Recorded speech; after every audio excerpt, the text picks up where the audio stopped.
Bueno, conectémonos de nuevo, por favor.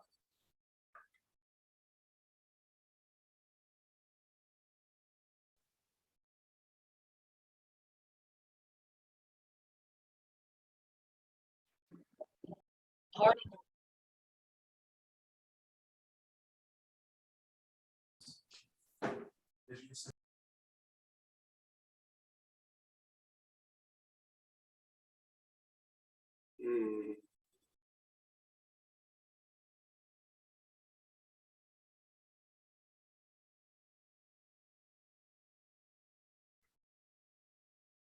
Resulta que la diapositiva de la clase no me aparece para compartir. Para compartir.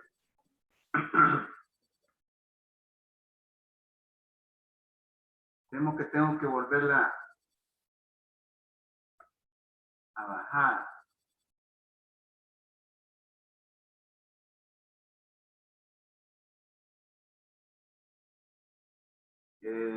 Bien. Quiero ver. Derecho humano.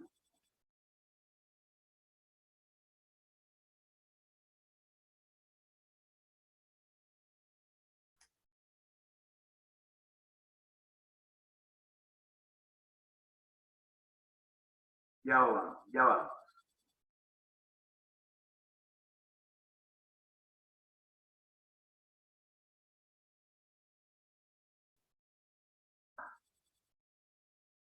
Eh,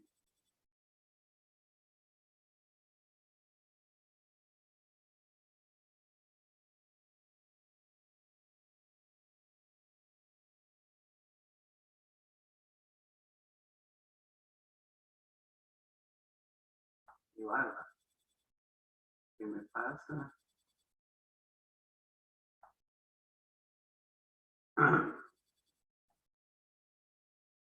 Una consulta que tengo que hacer para compartir la diapositiva, que no me entra para el Zoom. ¿Qué pasará?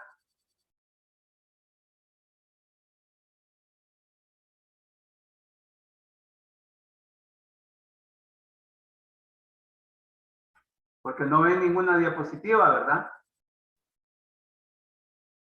No. No. Ninguna. Ok.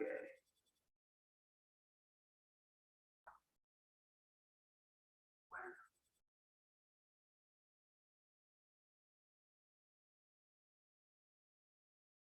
Ya la abrí. Ya la abrí. Ya la abrí, pero no me aparece para compartir en la pantalla. Ay.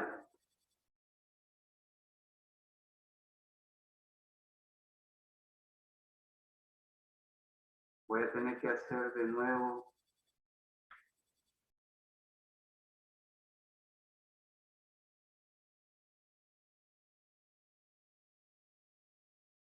Disculpas del caso, por favor. Son unos imprevistos.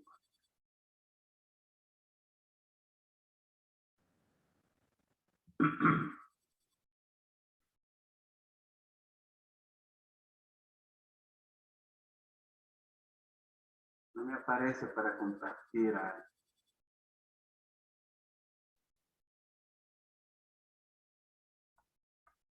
menos que ustedes lo bajen. Ajá, ¿por qué no que cada uno descargue las diapositivas, las vayamos leyendo y usted las va viendo también en su computadora? Sí, eso quizás vamos a tener que hacer. Bájenlas, por favor, desde su computadora y para que veamos en sintonía la diapositiva, por favor.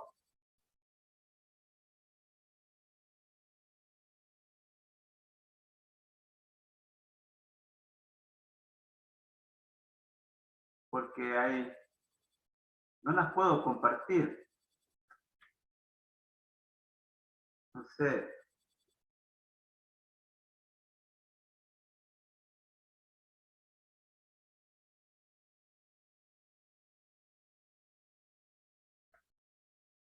Ahora sí ya se mira, licenciado. Ya la pueden mirar ustedes. Sí. Todos Sí. y todas la ven. Bueno, Sí, Ah, ya se pueden ver. vaya, entonces, bueno, ya superamos este imprevisto. Muchas gracias. Bueno, miren, recuerdan que anteriormente, quizás al principio del curso, nosotros hablamos de una sociología de la alimentación, ¿se acuerdan? Hubo un tema, Sí, ¿sí, verdad? Entonces, pero en realidad es necesario que también dejemos sentado lo que es el derecho humano a la alimentación y ver qué es esto del derecho humano a la alimentación. ¿Para qué es el derecho humano a la alimentación? ¿Sí? ¿Cómo se considera el derecho humano a la alimentación para poder tener seguro, pues, o segura una alimentación digna y decente? ¿Por qué traemos a colación el tema de la alimentación? Porque ustedes como nutricionistas es un tema muy importante. La alimentación y la nutrición son dos aspectos de la vida humana que a ustedes les tienen que importar mucho. Entonces, ustedes en su formación, en su formación profesional deben de también conocer el derecho humano a la alimentación. Así como existe el derecho humano al agua, el derecho humano a la vida, el derecho humano a la verdad, el derecho humano a la justicia. Entonces, vamos a tratar pues esta semana el problema de la alimentación, pero como un derecho humano. Entonces vamos a ver pues como presupuesto histórico social y un elemento necesario para el combate de la desigualdad que configura en tiempos de pandemia COVID-19. Lo que yo les decía en la reunión anterior, ya no podemos hablar del impacto de la pandemia, sino que vamos a hablar del tiempo, de los tiempos de la pandemia COVID-19. Entonces, parece que ya el discurso, o sea, al menos la forma del discurso debe ir cambiando. Y el contenido también, obviamente. Entonces, en El Salvador, la alimentación también configura una desigualdad. Y ya les hablaba yo la vez pasada, pues aquí hay gente que no come los 3 tiempos. Hay gente que no logra una dieta, la dieta balanceada, la dieta elemental de 2000 calorías. No la logra. ¿Sí? Y no es porque estén sometidos a regímenes de alimentación, ¿verdad? Que son ustedes los que, por ejemplo, son los expertos en organizar la alimentación, ¿verdad? Yo así lo considero a ustedes. No sé si usted estará equivocado. Y si estoy equivocado, corrijan. Ustedes organizan la alimentación de un pueblo. ¿Sí? Ustedes, además de ver cómo los hábitos alimenticios sean saludables, también la razonan a la alimentación. Entonces, vamos a tener que hablar esta semana sobre eso. A manera de introducción, planteamientos fundantes para abordar la problemática. Bien.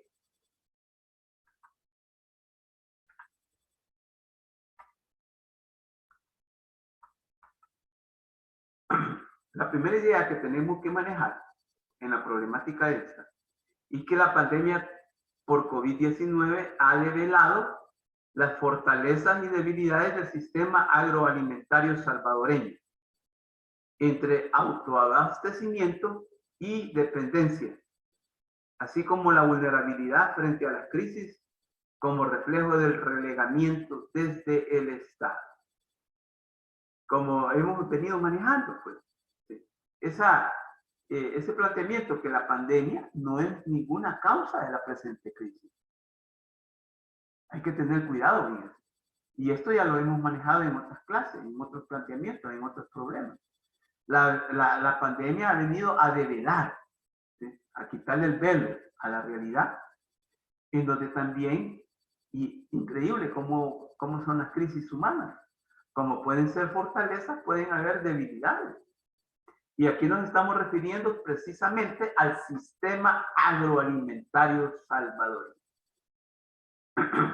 Ustedes como nutricionistas tienen que conocer los sistemas agroalimentarios de las sociedades en donde les toque ejercer la profesión. Ojo con eso.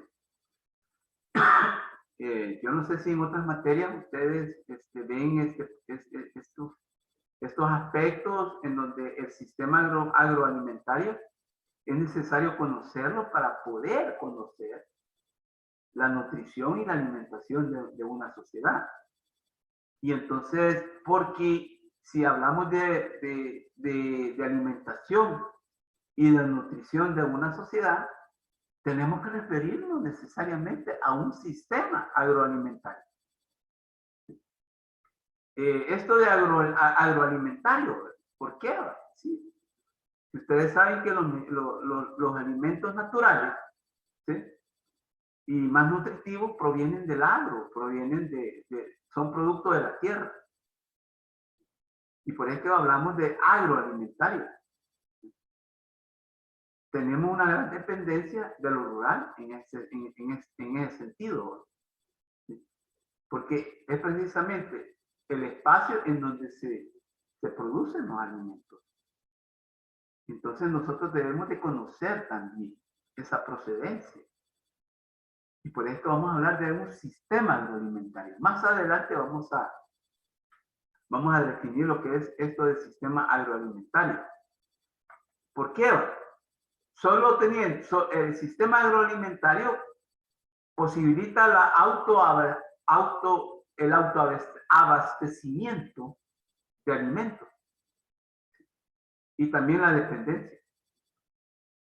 O sea, son dos cosas contrarias. Lo mejor que puede suceder en una sociedad es que tenga autoabastecimiento y no necesariamente dependencia. Yo no sé si ustedes han escuchado, más que todo a expertos, a los expertos en esto de la producción agrícola, de que nosotros tenemos una gran dependencia del exterior de muchos alimentos, más que todo lo que refiere a hortalizas. Por ejemplo, nosotros hay muchas hortalizas que no se producen en El Salvador. Vienen, por ejemplo, de Guatemala.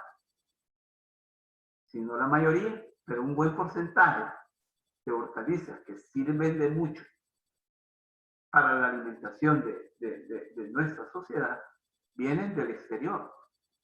Vienen de Nicaragua, vienen de Honduras y vienen de Guatemala. Nosotros no producimos, digamos, el porcentaje necesario y suficiente de hortalizas para poder alimentar al país. Producimos alimentos, sí. Producimos frijoles, producimos maíz, arroz, cereales. Sin embargo, hay una verdadera paradoja. Hablando de paradojas sobre el caso del mapa conceptual, que habiendo alimentos suficientes, y esto lo voy a hablar en términos pandémicos, ojo, habiendo alimentos suficientes, el gobierno de la República no se abasteció de alimentos producidos en El Salvador. Lo buscó en el exterior, precisamente en México. Esto ha resultado ser anómalo, pero ese no es el punto, estar hablando de esa anomalía. Pero ese es el gran problema que hay en este país. Rechazamos lo nuestro. Rechazamos lo nuestro. Ya sea porque tenemos intereses creados, tenemos intereses que defender y proteger digamos, los productos que vienen de afuera. Si no vean, por ejemplo, en los súper, productos que vienen de afuera que son más baratos que los que se producen aquí. ¿Se han fijado en eso ustedes? Hay productos que son más baratos, que vienen por ejemplo, incluso de los Estados Unidos, que son más baratos comparados los que vienen de allá afuera que los que se producen aquí. Entonces, porque no hay una verdadera protección de los productos nacionales. A la luz de los desafíos de crecientes necesidades de alimento en un clima en reconfiguración, es urgente transformar los sistemas de producción hacia la soberanía alimentaria y sustentabilidad para garantizar su continuidad. Esta es una preocupación, ¿eh? Porque los alimentos en todo país, en toda sociedad, son en verdad desafíos. Porque digamos que el Estado, como una estructura social responsable de toda la sociedad, debe de preocuparse, o sea, debe de preocuparse en que en una sociedad existan los alimentos necesarios, la cantidad de alimentos necesarios y suficientes para alimentar a la sociedad. Esa debe ser una preocupación. Pero tenemos ahora un clima en reconfiguración. Esta idea hay que manejarla en su verdadera dimensión, porque ¿a qué se refiere? No siempre los climas son iguales. No siempre los climas son iguales en un año que en otro año. Tienen sus diferencias. Entonces, eso es como algo que hay que tenerlo claro. Hay una reconfiguración climática permanente. Y, por ejemplo, y lástima que casi no se habló del tema en este curso de Sociología General, pero el cambio climático es otro problema que a nosotros nos debe preocupar. Entonces, ojo, el cambio climático amenaza a la alimentación y la nutrición de la sociedad. Hay que tenerlo muy en cuenta. 3. El Estado, lo que decíamos. El Estado y la organización social, que somos nosotros. La organización social la constituyen los ciudadanos y ciudadanas, conscientes, situados. El Estado y la organización social son clave para asegurar el éxito en estas transformaciones con una agenda construida desde la diversidad y pluralidad del espectro político de la formación social y económica salvadoreña. Ahí está ya planteada la situación. El Estado por sí solo no puede solucionar el problema de la alimentación y de la nutrición de la sociedad, sino que tiene que hacer sinergia con la organización social. En esta organización social vamos a encontrar una diversidad de intereses, una diversidad de manifestaciones y por lo tanto una pluralidad, ¿sí? Una pluralidad planteada, ¿sí? Desde esa diversidad. O sea, vamos a encontrar a los campesinos, amas de casa, profesionales, clase media, ¿sí? Clase trabajadora, etc. Entonces, desde ahí, pues, nosotros tenemos que plantear de que un sistema agroalimentario y, por lo tanto, la alimentación y nutrición del país tiene que ser algo consensuado, ¿sí? Platicado, si usted quiere la palabra, entre todos los sectores de la sociedad salvadoreña. El impacto del contexto pandémico. Imagínense, ya no hablamos digamos, del COVID propiamente dicho, sino que ya del sistema o del tiempo pandémico. La pandemia COVID-19 reconfirmó que la alimentación es fundamental y que su escasez o ausencia atenta contra la vida.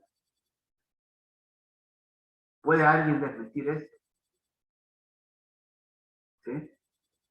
Es preocupante que hay gente que no le toma mucha importancia a esto que estamos diciendo.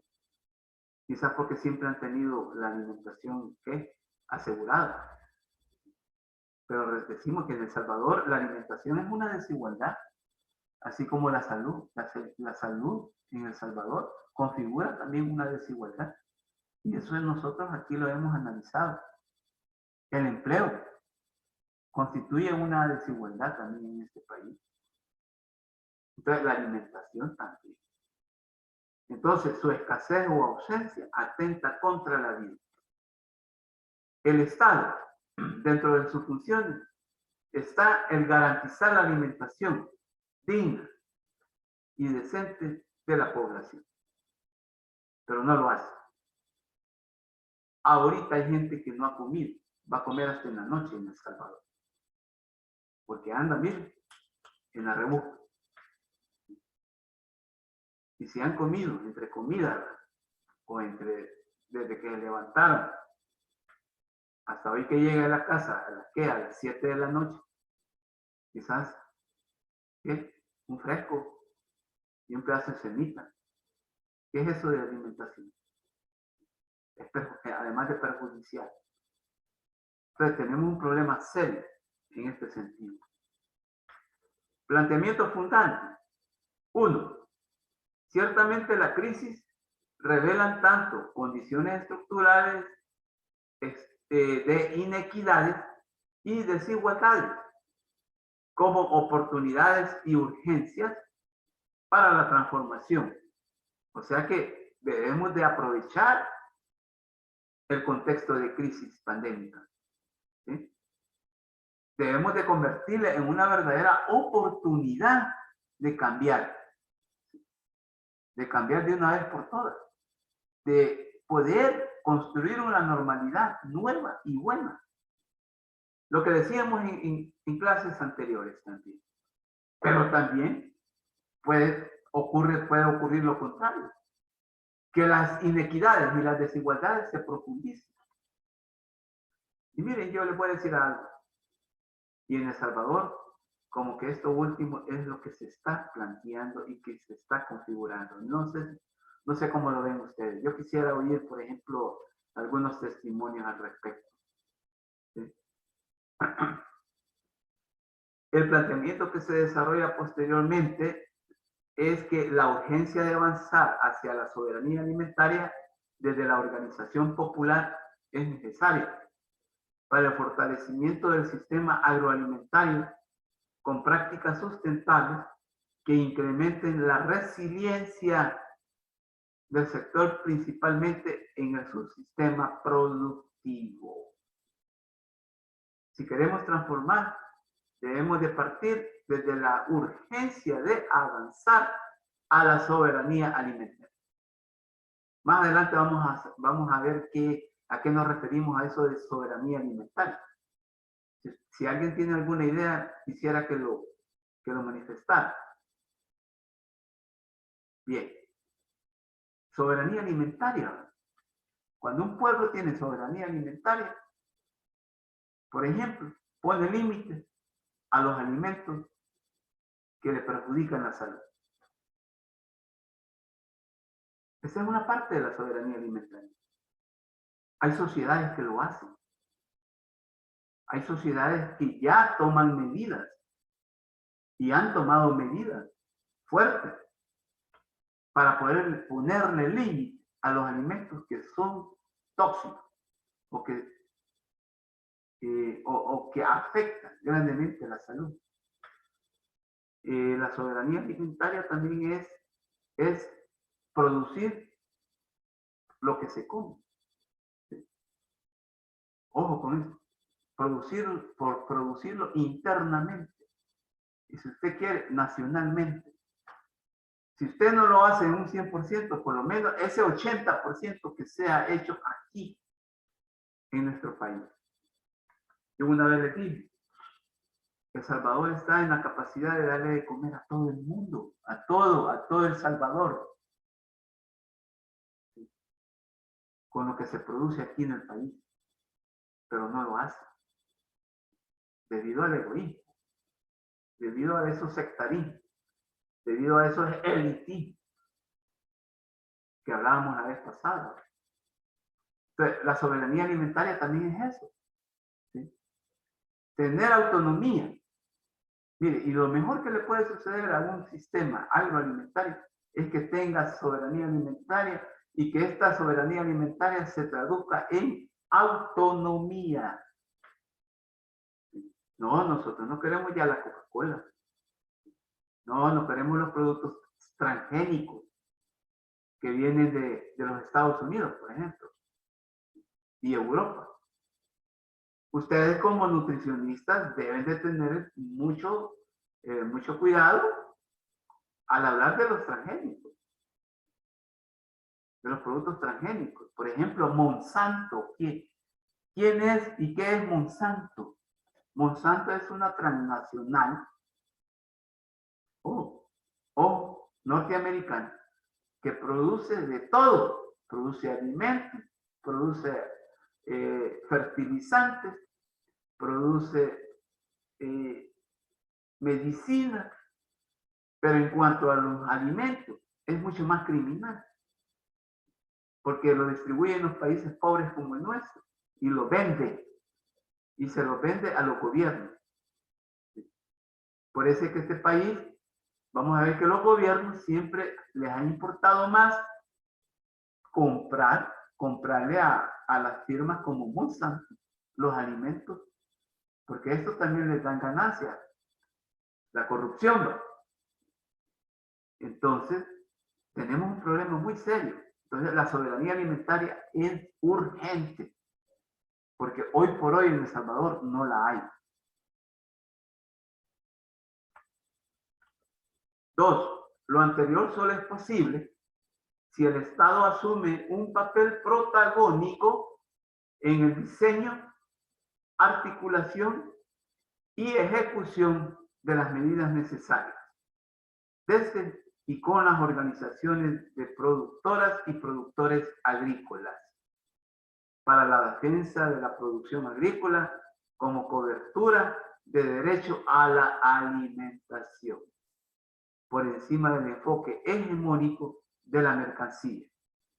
Ideas que coinciden con las fuerzas progresistas del país y para lo cual se desarrolla un último apartado marcando elementos claves para la construcción de una agenda transformadora. Esto es lo que vamos a ver más adelante. Aquí me importa mucho aclarar algo. Sin el Estado no puede haber un derecho humano a la alimentación.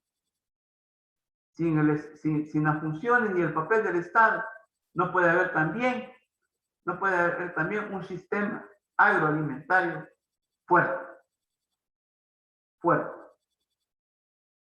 Sin la función del Estado tampoco pueden haber políticas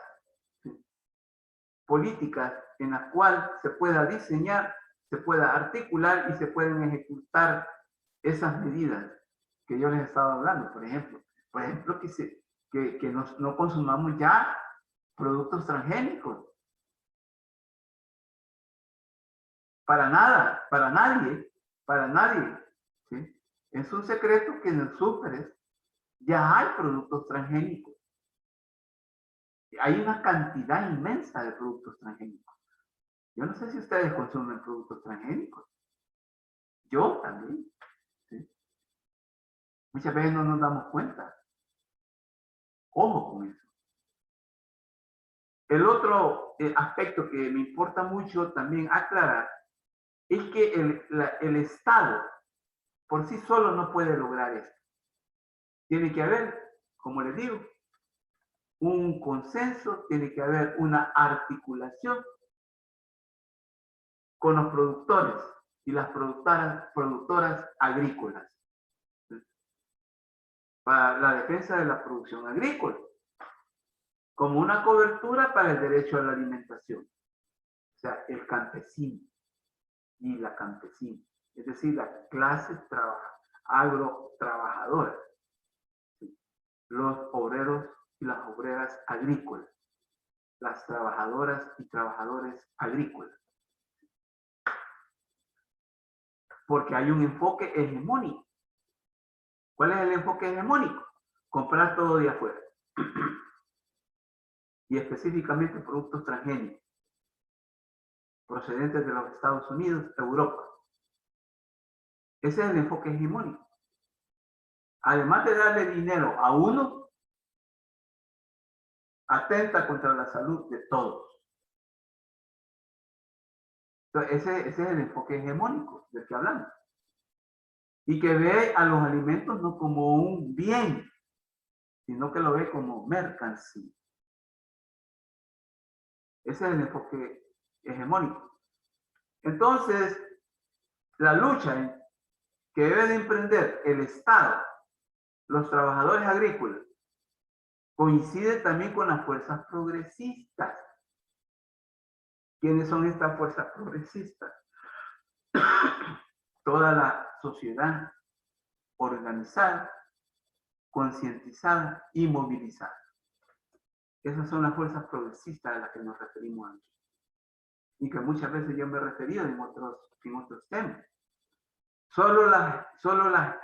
Los salvadoreños y los salvadoreños, la ciudadanía, los ciudadanos y ciudadanas, ¿sí? Concientizados, organizados y movilizados. Esos son las fuerzas progresistas. Son los únicos que también pueden, junto con el Estado, hacer las transformaciones necesarias. El sistema agroalimentario de El Salvador y la relación necesaria con la crisis sociosanitaria COVID-19 de cara a una situación pandémica permanente. Aquí está claro, ¿ya? Una situación pandémica permanente. No sé, que ustedes como nutricionistas, ¿cómo ven este problema del sistema agroalimentario en el país? Con todos esos aspectos en los cuales no le importa la producción, por ejemplo, interna. No le importa la producción nacional, sino que la producción internacional, o sea, la que se hace afuera. No sé ustedes como nutricionistas lo ven. Quisiera saber algunas opiniones de ustedes. Por favor. Bueno, pero que no les hay. El impacto de la pandemia del COVID-19 ha sido generalizado. Esto es obvio. Mientras los gobiernos se debaten entre diferentes estrategias para atenuar sus peores consecuencias, la población enfrenta día con día diversas realidades que le confrontan y desnudan la prevalencia de graves condiciones de desigualdad y inequidad que afecta principalmente a grupos en condición de vulnerabilidad y pobreza, y que son la mayoría. Resulta que los mayores afectados de esta situación son las clases pobres y los sectores vulnerables también. Entre la diversidad de efectos a nivel nacional, es necesario analizar particularmente la realidad del sistema agroalimentario de El Salvador o del país y su reacción frente a la pandemia. Los canales de afectación a la economía y sistema agroalimentario se identifican por el lado de la demanda, con el gasto en alimentos y elasticidad en los ingresos, y también por el lado de la oferta, sobre las ventas al por mayor y menor, almacenamiento y distribución, procesamiento, estructura productiva interna. Miren, estas ideas están vinculadas con el cómo el sistema agroalimentario salvadoreño ha querido enfrentar el problema de la pandemia. Y vemos que no ha tenido como la capacidad de estar a la altura, de las exigencias de la crisis sociosanitaria. Vemos cómo a nivel nacional los alimentos, por ejemplo, han subido de precio y están subiendo de precio cada semana. Resulta que yo la semana pasada leí una noticia donde una ama de casa diciendo, bueno, llevo más dinero, pero traigo menos comida. Ojo, pero esto dice mucho del sistema agroalimentario.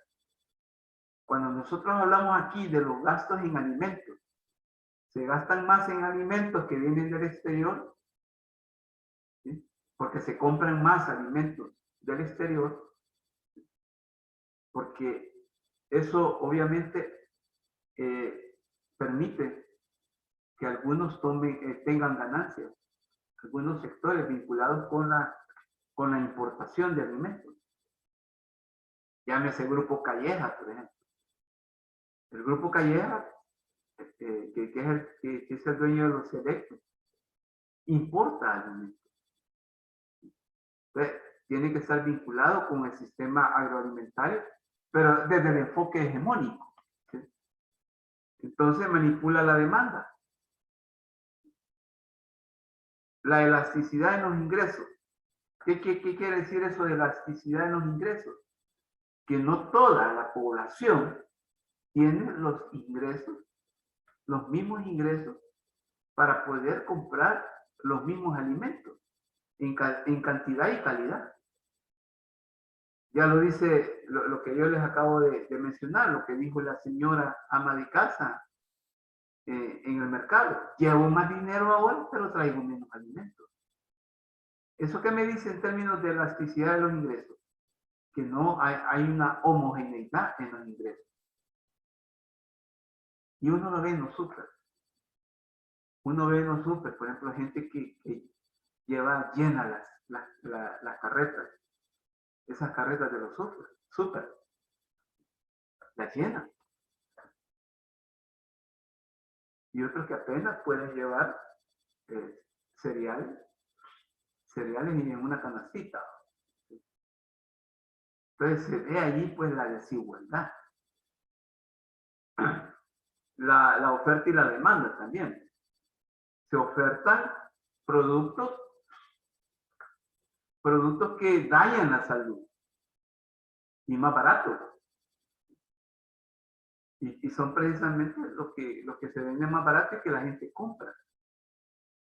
Al por mayor y menor, etc. Entonces, esas son unas falencias del sistema agroalimentario del país. Aspectos que preocupan y deben ocupar a los esfuerzos por construir un sistema agroalimentario. Un sistema agroalimentario con soberanía alimentaria y con derecho humano a la alimentación.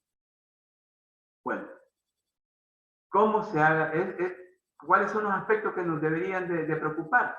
Por ejemplo, el cómo se ha garantizado el abastecimiento, la importancia de la producción interna y el comercio. ¿Qué ha ocurrido con los precios?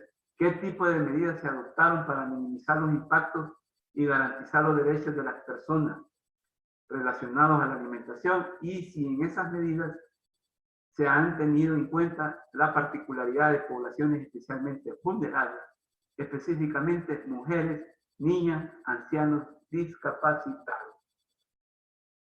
Esto debería de preocuparnos.